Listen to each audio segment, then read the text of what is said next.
¿Puede el heavy metal comunicar un mensaje teológicamente sano? ¿Qué relación existe entre la lírica de una canción, su ritmo y su melodía? ¿Qué impacto emocional existe en las personas que tocan el heavy metal mezclado con teología cristiana? ¿Qué hay de similar entre el heavy metal secular y el cristiano, por así decirlo? ¿Qué hay de diferente entre el heavy metal y el cristianismo? ¿Habrá alguna conexión entre el existencialismo secular y el existencialismo que comunica generalmente el rock?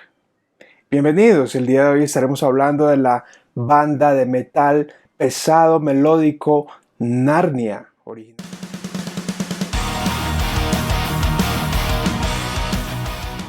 ¿Puede una banda de heavy metal comunicar un mensaje teológicamente preciso?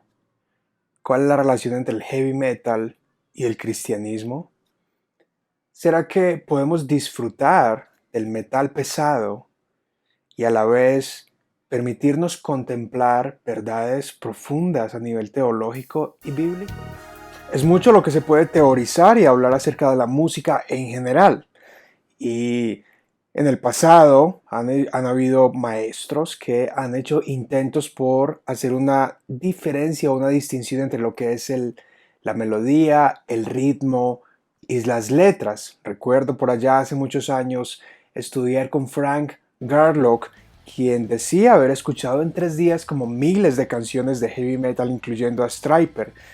Y bueno, aunque tiene algunos elementos que él puede aportar, en perspectiva no estoy ya como que no me convence algunas de sus elementos en relación específico al heavy metal. Archie Sproul, en su libro Las ideas tienen consecuencias, en su serie, él dice que, mejor dicho, cita a Pitágoras o a los pitagóricos que sostenían que la música la tenían en alta estima como debido a su valor terapéutico para el alma. ¿Podemos decir esto del heavy metal o será que es simplemente una respuesta subjetiva? Bien, esos son temas en realidad muy buenos, muy divertidos, muy profundos. Se podría hablar de qué música escuchar para lavar y planchar, para ir en el carro, para descansar y escaparse tal vez del estrés del mundo, y qué música utilizar dentro de la liturgia de cada iglesia. Pero no hablaremos de eso hoy. Vamos a hablar de Narnia. ¿Quién es Narnia? Soy un fanático de la banda de Narnia, que es de origen sueco desde hace aproximadamente una década. Hace poco tuve la oportunidad de participar en un show en vivo en la ciudad de Bogotá, Colombia, y tuve la oportunidad y el privilegio de conversar directamente con los miembros de la banda y estar allí con mi amigo Quique Ruiz en la sesión de práctica de sonido antes del show. Tuve un encuentro, lo que yo diría una ventana al alma de la banda, de los miembros. Es decir, con uno conversar con ellos, con la forma de expresarse, uno puede ver cuál es su cosmovisión cristiana y que son hermanos en la fe. Lejos de lo que muchos piensan que el rock and roll es música satánica y todo eso, yo les digo, el reggaetón es más satánico que la música rock. Pero tuve una ventana, un acceso a su corazón, a su pasión por el reino. También había estado en otros conciertos de diversos, entre ellos Stryper. Y bueno, no quiero desmeritar a Stryper, quien también me trae mucho disfrute de su música. Pero creo que la pasión y hay algunos elementos que hace que Narnia me haya impactado más a la hora de disfrutar su show en vivo. Narnia es una banda de heavy metal melódico que comenzó a mediados de los años 90, año 96, en donde, bueno, había una crisis del metal. Todos los que escuchamos rock y los fanáticos de aquella generación recordamos con cierta melancolía Load y Reload de Metallica, y algunos a veces con enojo la alta influencia de Nirvana. Pero en fin, fue una década de crisis para el metal en general y surge Narnia como una respuesta al white metal o a un metal con un mensaje abiertamente diferente. Y desde entonces han logrado grabar una cantidad de discos que los podemos apreciar aquí, cada uno en sus portadas.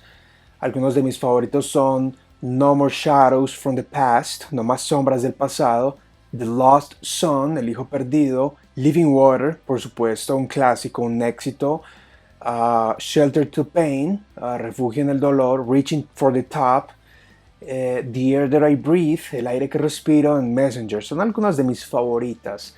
Los miembros de la banda son CJ Grimark. Él está en la guitarra y en las voces, es uno de los miembros fundadores y creo que su habilidad para tocar la guitarra es fenomenal. Christian Liljegren, creo que esa es la pronunciación correcta, los que sepan la pronunciación me enseñan, vocalista y compositor. Martin Harenstan en los teclados, muy dinámico, tocando los teclados, se movía muy enérgico. Jonathan Jono Samuelson en el bajo y en las voces. Y Andreas Habo Johansson en la batería. Ahora, la temática de la banda es muy inspirada en las obras de C.S. Lewis de las Crónicas de Narnia. Como consecuencia, en sus temas son bastante enfocados en el rey, el reino, la conquista, el amor divino, el avivamiento, las señales de los últimos tiempos y algunos tracks dándole un toque muy apocalíptico. Esta temática es pues dominante del reino y del rey, son evidentes en sus covers cuando pueden ver allí a Aslan triunfando sobre la bruja, que los que han visto la película pues pueden relacionarlo como el león, una figura imponente en el reino animal. Entonces relacionando a Aslan como el rey de Aslan, de Narnia, y a Jesucristo como el rey máximo pues, del universo.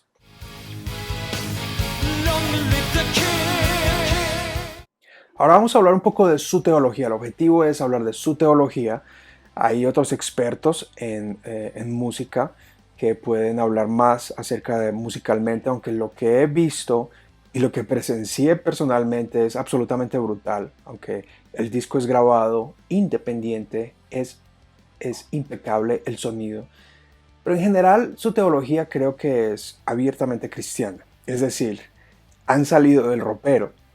Me gusta mucho su enfoque del reino porque no es un concepto que se limita a la alabanza y a la adoración dentro de la congregación, que pues el movimiento de la alabanza y adoración surgió en los años 70 hacia acá y nos inundó pues con Marcos Witt, Juan Carlos Alvarado, todo eso, pero hacen un énfasis más protesta, más rasgado, más en clamor, eh, bastante similar a algunas bandas.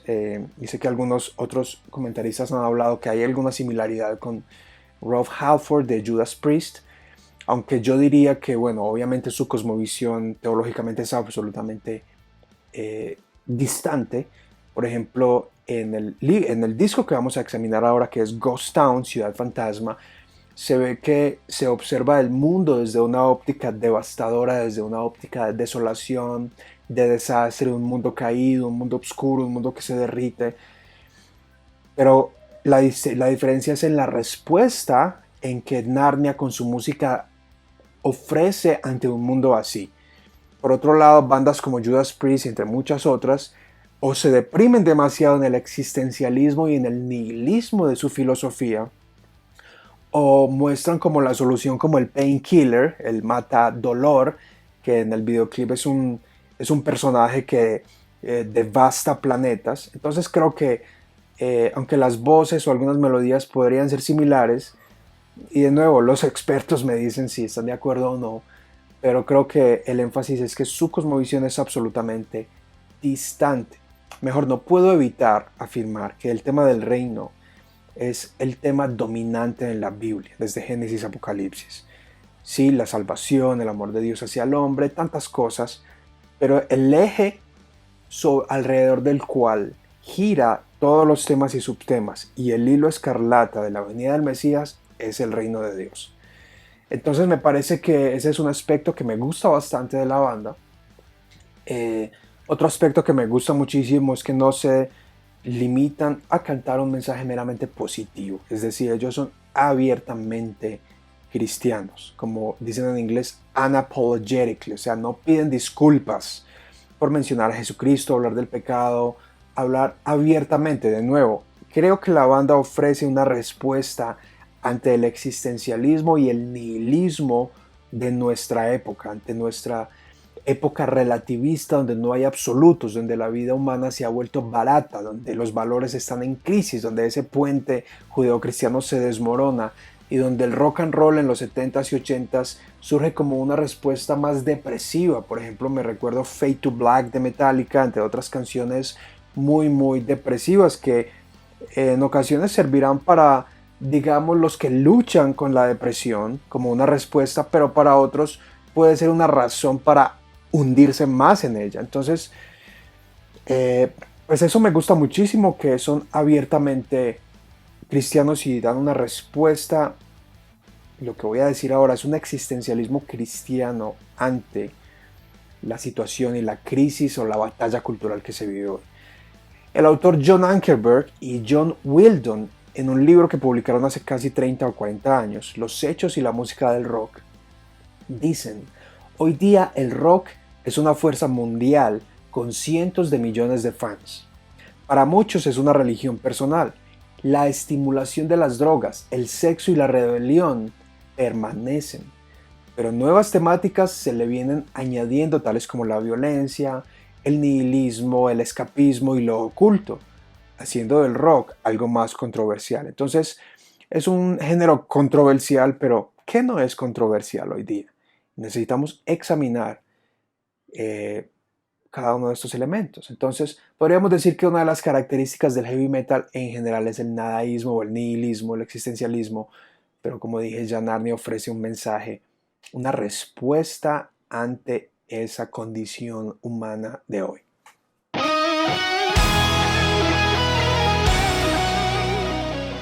Bien, ahora hablemos del cover del disco. Me gusta muchísimo el diseño del cover, es muy iluminado, es colorido y muestra al planeta Tierra a la distancia como derritiéndose en una ciudad. En su trasfondo muestra como una coalición de luces en el universo. Desde la óptica del observador hay una entrada a esta ciudad con dos montañas, una a cada lado. En medio de la entrada hay un camino en cuyo centro hay una figura humana cargando una pesada cantidad de piedras, de rocas en su espalda. En el lado izquierdo hay un hombre con un binocular mirando hacia el frente, hacia la montaña del frente, es decir, del izquierdo, en donde se muestra una señal que dice Hope, esperanza. En la pared de esta montaña aparece una mano y una cruz, aparentemente pintadas de sangre. Ahora, en la parte trasera del cover muestra un faro encendido con un mensaje de letras rojas que dice This Way, por aquí. Entonces, el cover creo que comunica una temática del nombre del álbum, Ciudad Fantasma, Ghost Town. El hombre en las rocas me recuerda, con las rocas cargadas a su espalda, a Cristiano, el personaje de la alegoría de John Bunyan, del Progreso del Peregrino, en donde allí Cristiano tiene una maleta de pecados que le pesa mucho y luego con la gracia del Evangelio pues se despoja de ella y es un hombre libre. Entonces me recuerda esa parte y que no se la puede pues quitar por sí mismo. El concepto de ciudad fantasma hace referencia a la desolación y a la situación que el mundo vive cuando se aleja de Dios y rechaza sus mandamientos, principios y decretos. Y si continúa así se va a desmoronar. Por ejemplo, el libro de Lamentaciones hace un eco a una ciudad de Jerusalén que era populosa y ahora es desolada. Donde lamentan la destrucción del templo, su religión, sus sacerdotes, hay sangre en las ciudades, ya no pueden tener hijos o hay canibalismo, tantas cosas. Es la desolación, entonces representa esa desolación que, pues, si uno mira el concepto del derramamiento de sangre o la rebeldía o no guardar el día de reposo o explotar demasiado la tierra y no dejarla descansar, hay un castigo que es enviados al exilio y la desolación. Entonces, la ciudad o a nivel individual, la vida de una persona, de uno, se podría volver una ciudad fantasma cuando el pecado nos consume o nos destruye de una u otra, por decirlo así.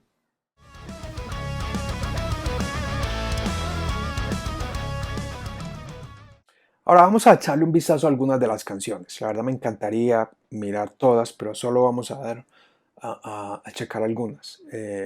La primera canción es el disco Rebel, Rebelde, que comienza diciendo tentación, condenación, hambruna y guerra.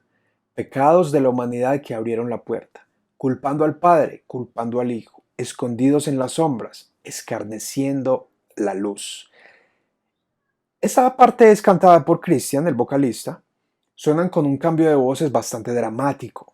Comienza siendo una voz realmente rasgada, como si fuera un clamor, un grito. De nuevo, hay una gran diferencia de visiones en respuesta a esa devastación en otros vocalistas. Con esta es, digamos, un poco más tierna, diría yo. Esa primera estrofa habla de las realidades del mundo, como la hambruna y la guerra, que se ha experimentado hasta el día de hoy en tantas naciones y en la historia. Me gusta la letra, que la letra explica la razón por la cual esto sucede y es por el pecado de la humanidad. Y la palabra pecado a veces no se quiere usar en muchos círculos, o se dice que es una palabra que no debería estar en nuestro vocabulario, o es ofensiva, o que el pecado no existe y todo eso. Y bueno, podríamos definir el pecado como errar en el blanco. Entonces, como se refleja en el Salmo 1 y el 2, está esa expresión de quejarse con Dios, echarle la culpa. Recuerdo que hay una canción de Ángeles del Infierno que le dice a Dios, ¿dónde estabas tú? Es echarle la culpa a Él. Y el Salmo 1 y el 2 hablan de esa conspiración de las naciones, echándole la culpa a Dios, conspirando contra Él y bueno, quejándose. Y como veremos, todo el álbum evoca que lo que pasó en el jardín del Edén, es decir, el pecado que Adán trajo consecuencias. Pues allí mismo en Génesis 3 el hombre se esconde en las sombras después de fallarle al rey. El hombre, su inclinación natural no es regresar a él, sino esconderse en las sombras, burlándose de la luz, tal como lo dice aquí el verso. Y me recuerdo el último versículo de San Juan que dice que los hombres aborrecieron la luz y no vienen por su propia cuenta. Entonces, continúa diciendo esta canción, si buscáremos su rostro, humillándonos, si orásemos, sea hecha tu voluntad. A partir de aquí la canción da un giro, ofreciendo una alternativa a la humanidad, una alternativa a las quejas, humillarse en lugar de quejarse con soberbia y que se haga la voluntad en lugar de la nuestra. De nuevo, aquí es evidente el concepto del rey dentro de la temática de la banda Narnia. Pues la oración hágase tu voluntad es parte de la oración del Señor o la oración dominical que conocemos, que Mateo 6 dice, y es un concepto pues muy de reino en lugar de iglesia.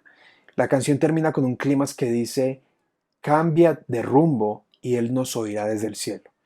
Eso me parece que comunica un mensaje claro de arrepentimiento, es decir, lo único que puede reparar el mundo, nuestra vida y nuestras relaciones se encuentran en Él, no en nuestra propia habilidad moral. Y por eso ese concepto del rey, venga tu reino, hágase tu voluntad, es esa sumisión ante un conquistador, un rey soberano que conquista sobre otro, hace un pacto y garantiza la protección de sus súbditos. Ahora la segunda canción, Thief,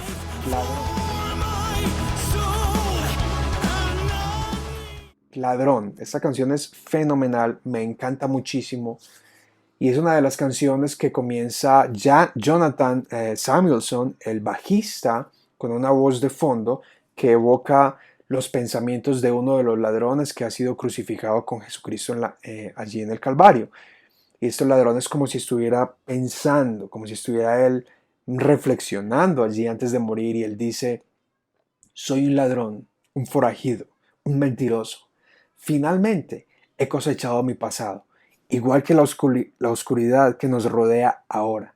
Negro es el pecado del hombre. Hice promesas y todas las quebranté. La justicia triunfó después de todo. En esta colina me rindo junto al Hijo del Hombre. Esta es una canción en que el ladrón representa al pecador penitente, uno que ve que no tiene nada bueno dentro de él, uno que reconoce lo malo que ha sido y ve la crucifixión como la justa retribución por sus actos. Narnia entonces no escatima emplear un lenguaje penitente y real. No le da pena hablar del arrepentimiento, de que el pecador, de que todos luchamos con nuestro pasado y cosas similares. Y no es solo un mensaje de amor, es un mensaje existencial, real. Si fuésemos a leer la Biblia existencialmente, como también enseña R.C. Sproul, tendríamos que experimentar en cierta medida lo que experimentan los personajes. Y me parece que esta canción ofrece hasta cierto punto lo que experimenta el ladrón en la cruz del Calvario. Ahora, el coro es una de las partes que más me agrada de esta canción. De nuevo, hay un cambio de voces cuando Christian entra y el de los teclados le da un toque muy tierno, un trasfondo muy padre a la canción. Y él dice, tu vida por mi alma, un intercambio desigual. Y pregunta, ¿valió la pena tanto dolor? Tú nos perdonas, aunque no lo merecemos. Tu muerte no fue en vano. Me parece que la canción evoca lo que la teología reformada desarrolló, que es la doble imputación. Esencialmente es un intercambio en donde la justicia del Hijo de Dios se nos imputa a cambio de nuestra justicia. Es decir, su obediencia activa y su obediencia pasiva se nos imputa a nuestra cuenta. Mejor dicho, la vida perfecta del Hijo de Dios se nos deposita a la cuenta de nuestra alma en su resurrección, mientras que nuestra vida decadente e imperfecta se le suma como una masa a la cruz del Calvario a Él. Entonces Él lleva, por eso Isaías dice, Él llevó nuestras enfermedades, y el Salmo 32, bienaventurado aquel a quien no se imputa de pecado, según la Reina Valera antigua. Aquí Narnia evoca la resurrección de Aslan. De nuevo, ese mismo concepto del rey, aunque hay algunos elementos teológicos de C.S. Lewis entre la guerra de la bruja con el león que hacen como si fueran iguales, y no creo que Satanás sea igual que Dios. Él es absolutamente pequeño. Entonces no es que Dios le arrebató a Satanás algo, sino que Dios reclamó lo que ya era de él. Pero bien, ese es otro tema teológico para otra ocasión. Entonces por eso la canción dice un intercambio desigual, porque es completamente desigual. ¿Cómo le vamos nosotros a ofrecer algo a Dios? El intercambio fue desigual, y por eso Él se lleva todo el triunfo y toda la gloria. Ahora, esa canción me gusta pues demasiado y la recomiendo. La siguiente canción es Hold On. No sé cómo traducirla, sosténgase o espérese ahí, algo así, no sé. Esa es una canción que de nuevo hace referencia a cómo eran las cosas cuando Dios creó al hombre y lo puso en el jardín para administrar la creación como su representante. Y con la transgresión del pacto, al violar ese pacto, no comerás porque si comes del árbol, esto pasará. El hombre ahora vive en una ciudad fantasma. Por eso las obras de arte de la era medieval que muestran a Adán y Eva tristes porque son expulsados del jardín, creo que mal representa ese pasaje bíblico. No creo que ellos estén tristes, más bien están enojados porque ellos quieren los privilegios del jardín sin Dios. Y eso es lo que el hombre cree. De ahí vienen todas las utopías que se han propuesto en la historia. Queremos los beneficios, pero no al benefactor. Dice la letra, fuimos justos, nos desviamos, intentamos volver a donde pertenecemos. Desde el principio, el comienzo del tiempo, el hombre y el creador vivían entrelazados. Y luego el coro, corazón a corazón, alma y alma, viviendo en Edén. Ese era nuestro rol. Con corazones tan endurecidos vendimos nuestras almas. El Hijo estuvo sangrando para traernos a casa. Parece que es un poema tremendo, en donde nos muestra un cuadro de lo que era la vida de Adán como representante de toda la humanidad, y cómo la relación con Dios era absolutamente perfecta. Teníamos la habilidad de pecar y de no pecar. Ahora, fuera del jardín tenemos la habilidad de pecar, pero no somos capaces de no pecar. Y el Hijo por eso era absoluto, su sacrificio, como dicen algunos teólogos históricos, era absolutamente necesario que Él viniera a morir de esa manera. Entonces, la canción expresa una cosmovisión clara, me parece que comunica muy bien, y digo yo, tal vez es mi respuesta a ello, pero habla del principio, la caída, la redención y la consumación. y podemos ver la Biblia a la luz de todo eso. Entonces la canción se mueve entre las tres primeras.